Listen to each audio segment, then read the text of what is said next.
2026 का बंगाल चुनाव, जहां एक तरफ नारों की गूंज थी तो वहीं दूसरी तरफ एक ऐसी साइलेंट रणनीति जिसने विरोधियों को हैरान कर दिया। कहते हैं बंगाल को वही जीत सकता है जो बंगाल के दिल को जीत ले। 2026 के इस महासमर में मुकाबला सिर्फ रैलियों का नहीं था, मुकाबला था पहचान का।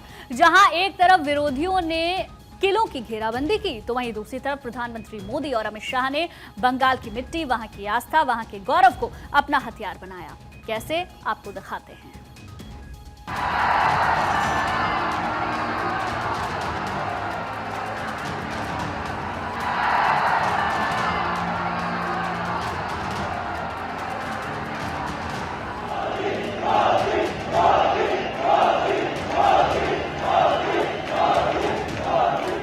साल 2026, बंगाल की तपती गर्मी और उससे भी ज्यादा गर्म सियासी गलियारे।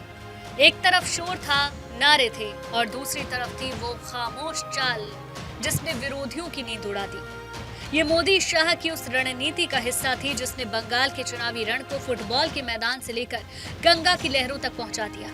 इसका संदेश तो मोदी बिहार विधानसभा चुनाव जीतने पर ही दे चुके थे कि बिहार से गंगा बंगाल पहुंचती है, ये कह के, और अब बंगाल में भगवामय करके उन्होंने ये साबित भी किया।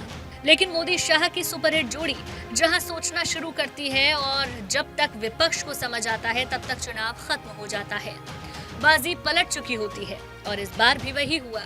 दीदी मोदी पर झालमुड़ी को लेकर निशाना साध रही थी और मोदी इन्हीं को हथियार बनाकर बंगालियों के दिल में उतरने लगे थे। बंगाल चुनाव के दौरान मोदी शाह का हर दिन बंगाल के लिए समर्पित था। खाना पीना, घूमना, सब कुछ। सिक्किम का वो हरा मैदान याद है। जब प्रधानमंत्री मोदी ने फुटबॉल को किक मारी तो सबको लगा ये सिर्फ एक खेल है, लेकिन ये निशाना सिक्किम नहीं, बंगाल का गोल पोस्ट था। ये प्रधानमंत्री का संदेश था कि अगर बंगाल खेला हो बे जानता है तो मोदी खेल बदलना जानते हैं। उन्होंने युवाओं को बता दिया कि उनकी भाषा और उनकी पसंद मोदी से दूर नहीं है। सियासत के चाणक्य अमित शाह और प्रधानमंत्री मोदी की जोड़ी ने इस बार प्रचार नहीं किया बल्कि प्रतीकों की माला पिरोई।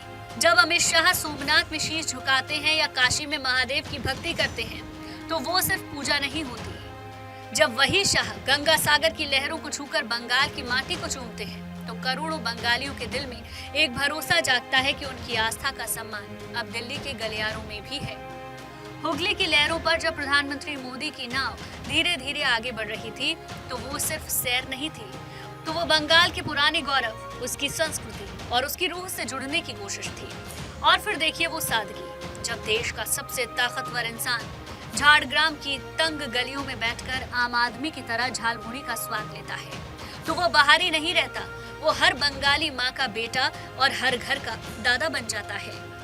मैंने सुना है कि झालमुड़ी ने भी कुछ लोगों को जन्नाटेदार झटका दिया है। झालमुड़ी मैंने खाई, लेकिन झाल टीएमसी को लगी है। सियासत में मैसेजिंग ही सब कुछ है।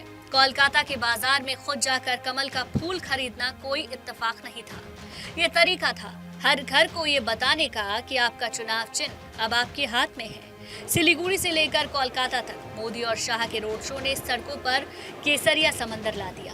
ये सिर्फ भीड़ नहीं थी, ये विरोधियों पर वो मनोवैज्ञानिक जीत थी जिसने वोट डलने से पहले ही हवा का रुख साफ कर दिया।